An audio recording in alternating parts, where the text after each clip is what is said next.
Marie, magandang tanghali sa iyo, Marie. Hindi pala tanghali, hapon. Magandang hapon po, Oh, sir. oh Marie, parang bigat-bigat naman na ng pagkaka-hello mo naman sa akin, pagkakasagot mo. Ano ba Hindi ang po. hugot mo today? Ha? Ano po, about po sa dati ko pong kinakasama po na until now po sinisiraan po ako dun sa family po nung kinakasama niya, saka sa mga Sinisiraan sa ka sa family ng bago niyang kinakasama. opo. Ah. Kasi po, magka-live-in po kasi kami dati. Mhm. Tapos nagkaanak po kami. Tapos nag-work po ako kasi. Tapos hindi na po siya po, Susustento. nung simula po opo. Oh. Bali po, nalaman ko na lang po, babae raw po kasi yun. Paano? Tapos nalaman ko po na Hmm. na hindi niya po ako, nung buntis pa po ako, bali pabayaan na po kasi siya. Mhm. Hindi niya po ako sinasamahan po magpa-check up, Yes. ganun. Tapos po, nung nanganak po totally po na pinabayaan po hanggang Mhm. nanganak po. Tapos, nung nanganak po kasi ako, hindi niya po inamin. Nung pinipumunta lang po siya, nung pinipilit po siya ng best friend ko, which is yung nagbantay po sa akin Oo. kasi wala po akong kamag-anak. Nasa Samar po yung kamag-anak ko nung Mm. nasa Maynila po ako. Mhm. Tapos hindi po niya inamin po, hindi mo niya inako yung responsibilidad niya. Tapos nalaman ko po, may iba po siyang kinakasama. Habang sinasamahan ka niya, may iba na siyang kinakasama o hindi pa naman? Ano, Hindi ko po alam pero Hmm. pagkakaintindi ko para pong pinagsabay. Mhm. Pero itong pinag-uusapan Yes, ay itong, parte ng kwento mo, nanganak ka na, pero parang hindi siya yes nagpapakita po. ng interes. Hindi po talaga. Parang pinagbubuntis ko lang po yung anak namin. Mm. Ayaw niya po talaga na kasi tinatago po niya. Anong tinatago? Tinatago po. Yung anak niyo? Tinatago niya po. Opo, kasi po nalaman ko po na habang kami, meron din pong naging iba. Mm. Kasi nag-work po kasi siya sa malayo. Okey. Sandali, Tapos nung po, nanganak ka, kinuha niya? Marie, kinuha nung hindi po. asawa mong lalaki? Hindi. Nasa iyo Hindi yung po. anak mo. Opo. Oh, ang itinatago niya yung bago niyang babae. Opo. Siyempre illegal, siyempre itatago. Oh, 'yun Yes duda ka po. na meron siyang, Late ko na lang po itinatago. nalaman, Hmm. nanganak na lang po ako. Nanganak Okey. na po ako. Mm. Yes po. Ano na naging usapan niyo? O papaano yung bata, yung anak ninyo? Wala po as in hindi po niya inako. Tapos pinapili ko po siya. Sabi ko po kung kami po tapos or yung babae, yung bago niyang kinakasama. Hmm. Pero hindi niya naman po kami yung alam niyo po yung hindi niya po pinanindigan. Hindi kayo pinili at hindi niya rin Yes po. inamin na meron na siyang iba? Yes po. So, tinakbuhan niya na lang yung responsibilidad, gano'n ang, lumalabas? Yes po, sir. Oh, ano naman yung, naging, anong sinabi ng, pamilya mo? Yung family ko po, nagalit po sa kanya kasi alam niya naman po sa sarili niya na anak niya po yung bata. Mm. Actually po, nung nalaman po nung mama ko na nanganak po ako, Hmm. kasi nakipagkita po sa akin, bagong panganak po ako, nakipagkita po sa akin yung babae. Babae niya? Oh, yes po. Oh, anong sabi? Doon na po nagkapilian. Sabi ko kung sino yung sasamahan niya. Mm. Kasi ganito ganyan, hindi ko po alam na meron na po siyang iba. Mm. Eh, yung babae ba na kinausap ka, nagkita kayo personal? Harapan? Yes po. Oo. Yung babae ba hindi nag-offer na pasensya ka na, hindi ko alam na may karelasyon pala at may anak pa nga ngayon itong jowa ko? Walang ganun? Alam niya rin? Siguro po alam po niya. Ha? Bakit siguro? Kaso Kala ko yung ba nag-usap kayo?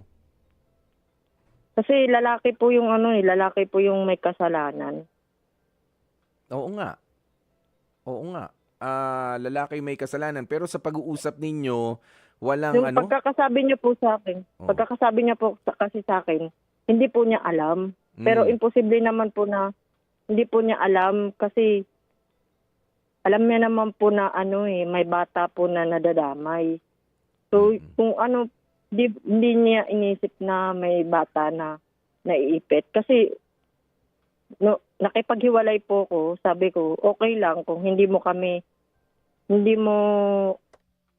ako piliin, magsustento ka na lang sa bata. Mm. Pero hindi po niya inako. Parang, tinanggi po niya, Mhm. tapos yun. Mm. Tapos, nalaman po nung family nung babae Oo. na ganyan. Tapos yun pinaliwanag niya po sa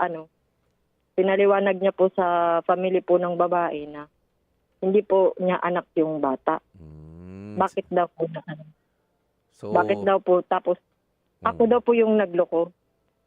at Saka wala daw pong patunay na anak na daw po yung bata na mm. Pero ikaw, kung sakasakali ba darating kayo dun sa punto na magpapa-paternity test, papayag ka? yes po. Malakas loob mo, talagang itong jowa mo dati, ang tatay. Ha? Pwede naman kaso sa ngayon hindi ko na siya inaano sir kasi kahit naman po mag-positive po yung ako kasi hinamon ko na po siya dati. Mm. Actually po, yung side po ng babae yung nagsabi na, sige, ipapa-DNA test natin. Mm. Pero siya po talaga yung tumakbo na. Ayaw daw po niya. Ayaw niya. Tsaka, Mm. opo, ayaw daw po niya, ayaw nung lalaki na magpa-DNA test. Okay. So, gusto talagang takbuhan na yung responsibilidad. Pero ikaw ba, merong mga Yes patunay po. naman na kayo ay naging magkarelasyon nitong lalaking ito na nakabuntis sa'yo at ngayon nga tinatakbuhan ang responsibilidad bilang ama sa anak mo? Ha? Wala po akong siguro po yung yung picture po namin dati pero yun nga kasi marami din po nagsabi sa akin na pasustentuhan mo daw kasi nag-aaral na po kasi yung bata ngayon, Ilan sir. taon na? 6 years old po. Ano yan? Grade 1 na? Yes po. Oo. Kaso po, sinabi po niya sa akin, ano daw po yung patunay ko na siya yung ama ng bata. Mm. Tapos, di na lang po ako nag-aano kasi pag nagpaparinig po ako na ganito. Ay, galante po kasi siya sa side nung babae. Mhm. Ginagastusan po kasi niya yung hindi niya po anak, mga pamangkin, ganyan po. Tapos, nung nagpaparinig po ako sa social media Mm. na ganito, ganyan, sabi po nung side po sa family po nung lalaki na, ay Oo. bitter ka, ganyan. Hindi ka makamove on. Oo. Tagal-tagal na niya ng issue. Ganun Oo. po. So it's been 6 years na Yes ano mo po. na hinahabol-habol mo itong lalaking ito. Pero alam mo ba na meron ka talagang karapatan naman kung sakasakali nga na siya talaga. Ikaw ba honestly, Marie, purong kasinungalingan o meron ka ring pagkakamali doon sa panahon na ikaw nga ay nabuntis? Hindi po, sir. Kasi po naging matapat po ako sa kanya. Tsaka bakit naman po ako magsasabi na ipa-DNA test kung hindi po sa kanya? Yan. Tsaka, bakit po siya aatras? Hinamon ko po siya, Mm. bakit po hindi po siya nagpa-DNA test? Okay. O, kasi pwede ka talagang mag-demand ng child support. Opo. Nakalapit Nasa ka na sa batas po yan. Yes, oo. Nasa Nasa batas batas. po. Nakalapit ka Pero na ba yung- sa lawyer? Hindi po. Kasi po, Mm. yung sinasabi po sa akin dati, Sino nung nagsasabi ba bago pa lang sa'yo? po yung, Ha? sinabi po nung DSWD po, sir. Mm. Sabi po nung DSWD, Mm-mm. hindi ko daw po kasi yung lumalabas po kasi, yung hinahabol ko po, yung lalaki. Mm-mm. Yung sabi po nung family po nung lalaki, tsaka family po nung kinakasama niya. Nakikialam po kasi yung babae. Labas muna siya dun eh. O, usapan Opo, niya yan yung eh. parang, Mm. ang sinasabi po nila sa akin, hinahabol ko po yung lalaki, which is bitter po ako. Sabi kong ganun, hindi yun bitter. Kasi, obligasyon niya po yun sa bata eh. Hindi naman po siya yung hinahabol ko eh. Yes. Kasi po Oh. nag-aaral na yung bata. Tama Labas yun. na po kami kasi, may kinakasama na po kasi ako nun. Mhm. Tapos, actually po, nag-reach out po ako dun sa lalaki. Kasi nga, pangangailangan po ng bata. Yes. Tinalak niya lang po ako. Tapos yung sumagot po, yung babae. Sabi po ng babae na, tumigil ka na, Mm-mm. mag-move on ka na lang. Yun po yung sinasabi nung babae. Tsaka, siniraan yung about po sa family po ng babae. Mm-mm. Ako po yung nabaliktad. Sabi niya po na, ikaw naman yung naglayo, kasalanan mo yan. Ako pa po yung may kasalanan. Kasalanan mo yan kasi nilayo ko daw yung bata Mhm. sa kanya. So, inilayo mo nga Sabi ba? ko naman, nilayo ko kasi po, tinanggi niya. Hindi po niya inako. Mhm. Which is tama naman. Sa tingin mo Nasaktan po ka eh. ba? Oo, nasaktan ka. Nasaktan syempre. ako eh. Mhm. Kung matino po siya, yun po yung sinisira niya po yung, hindi ko po maintindihan na hindi ka na nga nagsusustento, pinabayaan mo na nga, tapos sinisiraan pa po niya ako sa mga tao na ako po yung nagloko, ganito, ganyan, ako may kasalanan, tapos magbibigay naman po siya, puro kasinungalingan po kasi yung sabi niya, na nagbibigay daw po siya, ako lang daw po yung ayaw tumanggap. So, since day one nang ipanganak kang anak ninyo, meron ba siya naibigay na tulong? Hindi po. Wala talaga. Zero po. Zero As in- talaga. As in po, simula po nung nagbuntis po ako, yung mga gamit, Oo. nanganak ako po lahat, until now na malaki na po yung bata. Tapos, nung umalis po ako, sir, Mm-mm. syempre nag-asawa po ako, sir. Mhm. Nag-asawa ko. Nung lumaki na po yung yung bata, nakakilala ko po yung kinakasama ko. Mm-mm. Yun po yung tumayong tatay ngayon ng anak ko, sir. Oo. Tanggap niya naman yung po. bata. Yes po. Siya po yung nag-alaga na po ngayon. Tapos, siya na din po yung tinuturing na Father tatay po figure. nung anak ko. Mm-mm. Yes po. Yan. Kasi Okay. stepdad po siya eh. Oo. Pero ikaw ba, Marie, ay gusto mo pa ring habulin at syempre, kunin naman yung ganang sa'yo yun eh. Actually, hindi pala sa'yo. Para dun sa bata yun. Okay? Para sa bata. Ikaw ba, desidido pa? Gaya po nung sinabi ko, nag-reach out po ako sa kanya. Pero siya po yung mukhang may ayaw. Kasi Okay. Ganito, yung sinagot po niya sa... Marie. Yes po. Dati pa yan eh, no? Dati pa niya ayaw panagutan yung Yes po. yung pagbubuntis niya sa iyo. Dapat malinaw na sa yan, no? Huwag tayong balik ng balik doon Yes sa po. ayaw mo yata eh. Of course, ayaw niya talaga for 6 years. Sabi mo wala ngang inaabot sa iyo ni singkong duling o singkong nakasalamin pa yan kung nag-improve man, 'di ba? Yes po. Ayaw niyang magbigay ng responsibilidad. Pero kaya ko rin tinanong sa iyo kanina, no? Kung sigurado ka ba na siya ang ama medyo parang offensive mang tanungin. Pero gusto natin ditong malaman, of course, ano, yung laban mo, na ilalaban mo ba talaga to hanggang sa huli? O kung totoo yung sinasabi mo. Ang sabi mo, yes, siya talaga ang tatay nung bata, na tinakbuhan niya. Okay. Yes Ngayon, po. kung desidido ka, sabi ko kanina, mas maganda na kumonsulta ka sa attorney. Ayan, pero hindi naman ibig sabihin na ikaw ay kukonsulta, makikipag-usap, you ask for guidance lang. You ask for guidance muna, ano ba ang pwede kong i-demand dito sa tatay nung anak ko na tinatakbuhan, ang responsibilidad niya doon sa bata. 'Di ba? Yun Yes yun. po. Pwede naman na sa PAW, sa Public Attorney's Office. Alamin mo.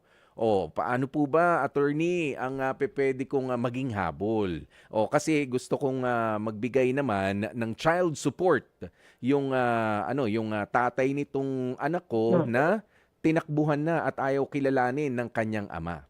'Di ba? So you start from there. Ayan, pwede diyan mamagitan sa pagkakaalam ko, no, ang barangay para makapag-usap kayo. O, kayo lang na mga involved. At dito sa pag-uusap na ito, hindi na dapat ikaw wag ka, Marie, hindi lahat ng mga salita sa paligid pinapatulan. Okay? Yung mga salita na binibitiwan nung bagong kasama nitong Yes po. dati mong karelasyon na nakabuntis sa no? Yung mga salita nila, yung mga kwento nila, yung mga kung ano-ano mang sabi mo mga kasiraan tungkol sa hindi na yan ang importante. Ang importante yung responsibilidad na iniwan, tinakbuhan nitong kinakasama mo ngayon. Na nakabuntis sa akin noon. Yun lang ang kinukuha ko. Kaya siraan niyo ko, kay hindi. Anak niya ito, yung pananagutan niya doon lang sa bata. Hindi naman sa iyo eh. Ikayayaman mo ba kung magbigay siya ng child support? I don't think so. 'Di ba, Marie? May hanap buhay ka ba? Meron naman siguro. May Wala pinagkakakitaan po, ka. sir. Wala. Pero Sa meron ka ngayon, na. hindi ko na po Mm. Yes po. Pero hindi naman para Sa, umasa ka doon sa child support na ibibigay niya, tama? yes po. Oh. Hindi Yes naman po. eh. Kasi po, bininyagan na po nung Mm. hindi ko na po siya hinabol. Kasi dati po Yes. kasi yon nung wala pa akong kinakasama. Mm-mm. Hinabol ko po kasi siya. Yung sinabi niya po, gaya nung sinabi niyo po na, nagbibigay naman ako, ikaw naman yung may ayaw, which is kasinungalingan po, which ako po yung nabaliktad na. Yan. Ang maganda nga Tapos, dyan, Marie, ay kumbaga doon tayo sa tamang no, kung hindi na madaan sa yung kayo-kayo lang ang nag-uusap, pwedeng pumagitna dyan ng barangay, yung lupon ng mga taga-pamayapa, pwedeng pumagitna ang barangay kapag hindi nila kaya, ayun, punta tayo. Pwede ang magdiretso na sa kasuhan. You go to Public Attorney's Office. Ano? Ayan. saka po, Oh, sir, tsaka ano? nabinyagan na, sa ngayon po, Mm. hindi ko na po hinabol kasi po yung sabi po ng asawa ko na, kung ayaw po niyang magbigay, pabayaan mo. Kasi kahit po mag-ano po ako ng kaso, ganun pa din po kung ayaw. Saka yung bata po, binabinyagan na po sa kanya. Kumbaga, masaya na po ako ngayon kasi may tumatayong ama na po sa sa bata. Yes. Kahit papaano po, kahit Oo. tinalikuran na po siya ng totoo niyang ama. Mm. Yes. Mm. Pero Kumbaga Marie, sa peace and mind po namin. pero Marie, kaya nga ang sinasabi ko kanina, no, ano ba ang desisyon mo? Hahabulin mo pa ba yung child support? Kasi hindi pa pwede na, okay, hindi ngayon. Pero kapag kinulang ka na naman ng suporta, may isipan mo na naman maghabol ng child support. 'Di ba? Kaya you have to be firm kung ano talaga yung desisyon mo, ano yung sa tingin mo ay nararapat, 'di ba? Well, salamat sa opinyon ng ibang mga tao doon sa kinakasama mo ngayon na sinasabi, hayaan mo na, nai-stress ka lang. Pero kung alam mo naman sa sarili mo, lalaki ang bata at habang lumalaki ang bata, lumalaki ang mga gastusin, ang responsibilidad mo, kailangan ng child support, pag-isipan mong maigi yan para mas mapag-isipan mo kung ano yung susunod nating step. Okay? Yes po. Okay, you have to make up your mind. Kailangan malinaw sa kaisipan mo kung ano ang mangyayari o gusto mong mangyari talaga. Hahabulin yung child support or hahayaan na lang? Kung hahayaan mo na lang, tatalikuran mo na lahat yan. Ngayon, kung maghahabol ka ng child support, may konting effort pa tayo na kailangan para doon sa susunod na step. At isa pang paalaala ko naman sa'yo, Marie, hindi lahat ng mga nagsasabi sa'yo, pinakikinggan. Okay? Pag-isipan mo rin ng maigi at hindi lahat sila ay dapat na sinasagot at pinapatulan. Ha? So Marie, ano ba ang dito sa kwento mong ito? May song request ka? Anong song request mo rito? Ano po? All Out of Love po by Air Supply. Yan ang kanta mo para doon kay ex na tinakbuhan ka na. Okay? Sige. Marie, maraming salamat sa iyong pagtawag. Mga kapatid, patuloy po kayong tumutok sa 105.9 True FM para sa totoong balita, impormasyon, music, and entertainment. Mag-subscribe sa aming YouTube channel at podcast at sundan nyo kami sa Facebook, Instagram, X at TikTok sa @TrueNetworkPH. Bisitahin din ang aming website sa truefm.ph. At panoorin din po kami sa True TV sa Signal sa Channel 19. Kami ang 105.9 True FM. Laging true sa'yo, kapatid!